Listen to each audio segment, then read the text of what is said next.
Duta is alleging someone called Joroge. Joroge gave her the parcel. So if you have a working NIS, who is this Joroge? John Joroge. Who was to receive the parcel at Vietnam? Was that the real destination of the parcel? Sababu, we know regional politics, geographical, global politics. Vietnam has very ruthless laws about drugs. At Chinese, when their leader Mao Zedong took over, they established a new China. The agency wants to establish a new political establishment. They have very strict rules regarding drugs. But these Chinese, they have conquered Laos. For you don't know, Laos is a country neighboring Vietnam. And Chinese have a specific area, autonomous, ruled by Chinese. That's why they operate illegal money laundering, casinos, prostitution, drugs. So, as a Gen Z was enlightened, that parcel was destined for Laos. It was not for Vietnam. And Jerry was caught in between. Now if you have a working government, let us intervene. And we have so many ways of killing a rat. There are so many ways of killing a rat. Here in Kilimani, we have Vietnamese disguising as Chinese, operating casinos, money laundering casinos in our country. Illegal cybers, money laundering. When they scam people all over the world, they open casinos in these autocratic states like Kenya, where rule of law is never followed. And you are led by such people.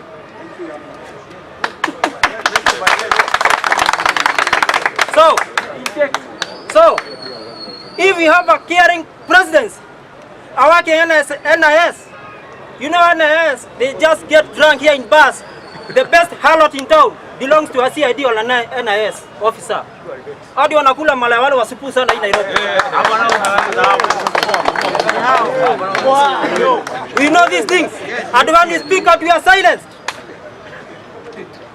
You may hate Gachagua, but Gachagua spoke the truth. NIS is completely failed.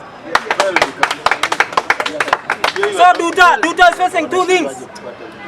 She is facing fire in Vietnam, and here locally she is also facing fire. Sababu mabanyenye wenye wamemtuma, if they are there, they are fearing if she manages to return. Yeah. Ata mention their names. And do you all remember Mase Keino? Don't forget Mase Keino. She was a student here at UN. What happened? You know these things. Our politicians are so wicked. Kuna vitu marabili wanadeshanga mchana na usiku. At night, oh my God, I wish you knew half of the things they do at night. I wish you knew what they do at night. I will tell you, do your research. Now, coming to one person, I as a Gen Z, I respect so much. Raila Amolo Odinga. Well, your name, Gen Z is not a name. My name is Semi, if you are new here. Raila Amolo Odinga spoke on weekend. And we as Gen Z, let us use decorum when criticizing this man. He spoke the truth. There is a system, established system, whether Raila knows or he does not, but there is a system, political system, that manipulates the will of the people. Hiyo nayo iko. So Raila Odinga challenged us as Gen Z and asked us, yes, you are saying Ruto must go, but what next? It's very true. We never had an elaborate plan on how to remove one El Chapo. We never had a plan, but we had a quest. We had a quest. At any movement, always have 4 stages. 1, you brand yourself. We did it. Kila mtu anajua Gen Z. Everyone worldwide knows who was Gen Z. Second stage is a violent stage where blood is shed. We did it. And we buried our comrades with a Kenyan flag. We have achieved those 2 things. But in planning, we failed to plan. Executing, we failed to execute. Because when we invaded parliament, the house of anarchy, the house of absurd, the first thing we saw, ni mchele na mandazi. Meaning what? Meaning what? Meaning what? Bunge power. Gen Z power. Gen Z power. Meaning what? We had a quest. but we never had a spiritual guidance on how to run down an autocracy. It is never an easy thing. So one thing, we done with them. But for sure, wherever they are, they know that we have a quest. A quest that has never been realized by our forefathers, who fought the white man. And the one who took over a colonial state. As we speak, there's nothing Kenyan we use. Starting from State House, that is not ours. And we as Gen Z, as we regroup, that's the next stage. Plan and then execute well the plan. Finally, we shall have a wedding of taking over the country.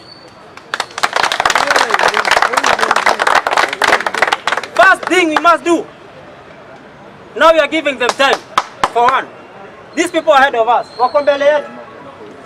they are starting to regroup. Juicy, Gen Z, forgive me.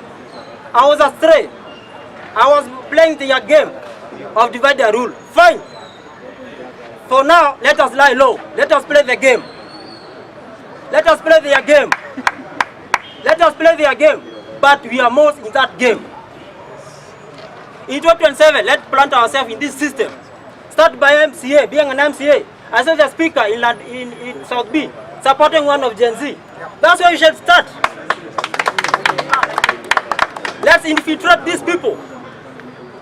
Let them know that we have a quest and we must achieve it.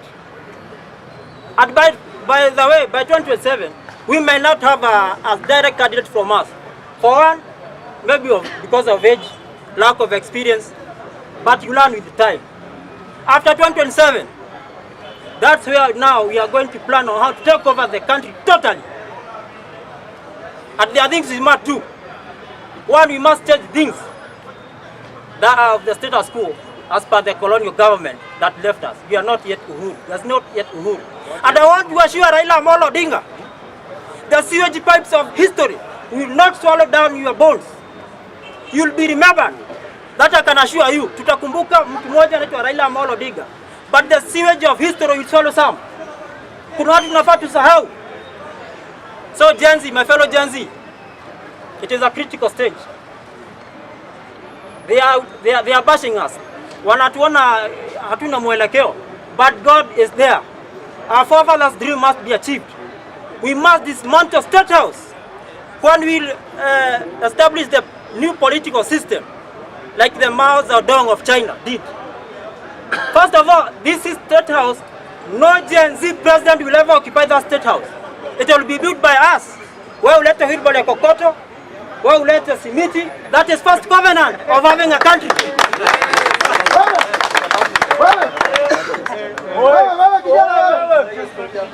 Hii ni pesa ya matiani na mwangu. Endelea. Continue. So that's first thing of a covenant. For you to have a country, you must do away with things. As we speak, we don't have our own city. We as Kenya, we don't have our own city. We don't have our own coat of arms. Even the national anthem we sing. We don't know how it was composed. So we are going to start from scratch. That's the message I want to send to the Gen Z. Nikimalizia speaker about Kawera Mwangaza. She's a lady, an idol lady. But unfortunately in this country, there are communities who don't believe in women leadership. And they should shape up. I have 3 communities in Kenya. One is Meru tribe. We have Kisii. We have Somali. They have not yet accepted women leadership. Kawera Mwangaza game was planned, executed by the male chauvinist leaders of Meru sub-tribe. That is regrettable. The country is moving forward and we shall reclaim our country back. One day, we shall look at, back and see, recognize yourself as a Kenyan, a big proud Kenyan. We cannot be here. Duta, as a Nikimalizia speaker, Duta looked home, she saw no hope. As I speak, one person called Francis Atwoli is in Switzerland taking selfies. Anatutumia picha. Kitambi iko huko. Nyororo ni kilo 10 kwa shingo.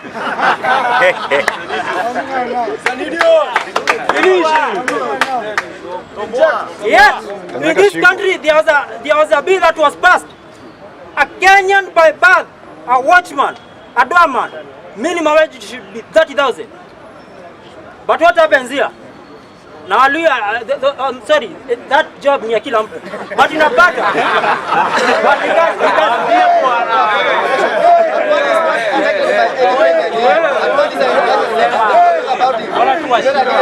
I'm here to address Atuoli.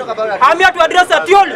Atuoli, you are part of the political system we want to dismantle. We are going to dismantle.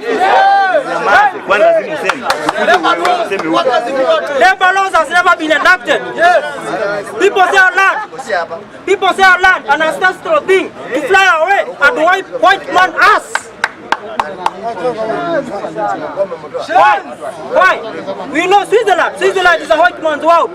Offshore accounts of this all political system, oligarchs, he wants to dismantle. Work on account huko. They have billions there. They have billions there. You are here, you don't even have a shelter. Umekunywa uji ya 10 na bado huko na ndani ya msichana uji. What a shame to be a Kenya.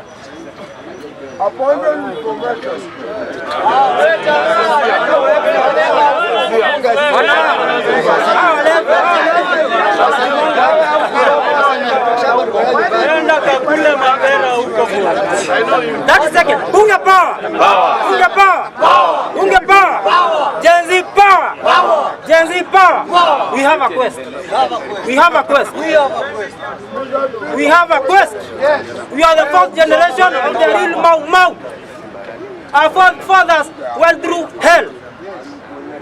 If you happen to go to YouTube, there's a channel.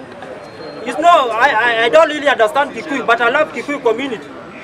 The channel is called Mau Chronicles. Go look at it. The things that those forefathers went through is horrific, terrifying. Up to date, we don't have a monument befitting their value. We just have a structure here at Uhuru Park with a short history. 4 sentence in there describing Mau struggle. I want to thank the second liberators of this country, led by Raila and Odinga. You have done your part. But Raila at the core, we need you as Gen Z. Guide us.